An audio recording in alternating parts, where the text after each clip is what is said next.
औज़ुबिल्लाहिमिनश्शैतानिर्रजीम बिस्मिल्लाहिर्रहमानिर्रहीम। जो टॉपिक आज हम डिस्कस करेंगे उसका नाम है प्रोटोज़ोन फिजियोलॉजी। जो पैरासिटिक प्रोटोज़ोन्स होते हैं वो आपके पास फैकल्टेटिव एनारोब्स होते हैं। फैकल्टेटिव एनारोब्स में तमाम वो पैरासाइट्स आ जाते हैं जो कि ऑक्सीजन की प्रेजेंस और एब्सेंस दोनों में आपके पास क्या करते हैं, ग्रो करते हैं।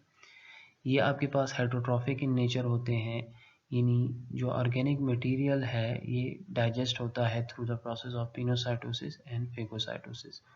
कोई भी सॉल्युबल पार्टिकुलेट ये जो है वो इनगल्फ कर लेते हैं और इनगल्फिंग के बाद क्या होता है कि इनमें एक डाइजेस्टिव वैक्यूल की क्या हो जाती है, फॉर्मेशन हो जाती है। कुछ पैरासिटिक स्पीशीज़ ऐसी हैं आपके पास जिसमें फूड जो है वो किसी भी स्पेसिफिक साइट पे जो है वो इंजेस्ट होता है, जैसे आपके पास पेरिस्टोम या साइटोसोम। वंस आपके पास जो है वो फूड इनगल्फ हो गया तो ये आपके पास एक स्पेशल इंटरसेलुलर रिजर्व्स या वैक्यूल के अंदर जो है वो रहता है। जैसे आप जो है वो इस डायग्राम में देख सकते हैं कि ये जो एरो हैं ये आपके पास जो है वो पार्टिकुलेट की इंट्रेंस को जाहिर कर रहे हैं। ये आपके पास ये वाला एरिया जो है वो साइटोसोम है और ये सेल का एक स्पेसिफिक एरिया है। एक दफ़ा आपके पास फूड जो है वो इंटर हो गया तो उसके बाद ये जो है वो एक स्पेसिफिक इंटरसेलुलर रिजर्व्स के अंदर जो है वो रहते हैं। इसी तरह जो अनडाइजेस्टेड पार्टिकल्स होते हैं या वेस्ट होते हैं वो आपके पास एक्सट्रूडेड हो जाते हैं at the cell surface by the mechanism that are reverse of those used in ingestion। यानी जो प्रोसेस आपके पास इंजेशन में यूज़ हुआ है उसका अपोजिट प्रोसेस जो है वो आपके पास इजेशन में इस्तेमाल होता है। जैसे आप यहाँ पे देख सकते हैं कि यहाँ पे आपके पास क्या हो रही है, इजेशन जो है वो हो रही है। और इजेशन जो है वो आपके पास कैसे होती है, इजेशन हो रही है यहाँ पे, ठीक है। और इजेशन आपके पास बेसिकली क्या होती है, it is and opposite of what, ingestion, ठीक है। इंजेशन का जो अपोजिट होता है वो आपके पास इजेशन होता है। और इंजेशन अगर हम प्रोटोजोन्स के सर्वाइवल की बात करें, जो सर्वाइवल होता है वो इनमें आपके पास it is insured by highly developed protective and reproductive techniques.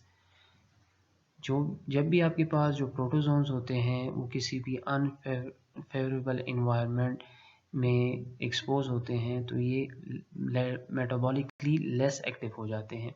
कैसे मेटाबॉलिकली लेस एक्टिव हो जाते हैं, ये अपने इर्द गिर्द जो है वो एक सिस्ट या वॉल जो है वो क्या करते हैं, क्रिएट कर देते हैं। और ये सिस्ट और वॉल जो है इनको क्या करती है, प्रोटेक्ट करती है किसी भी फिजिकल या केमिकल कंडीशन से जो कि नॉर्मल हालत में इनके लिए क्या होती है, लीथल होती है या पॉइजनस होती है।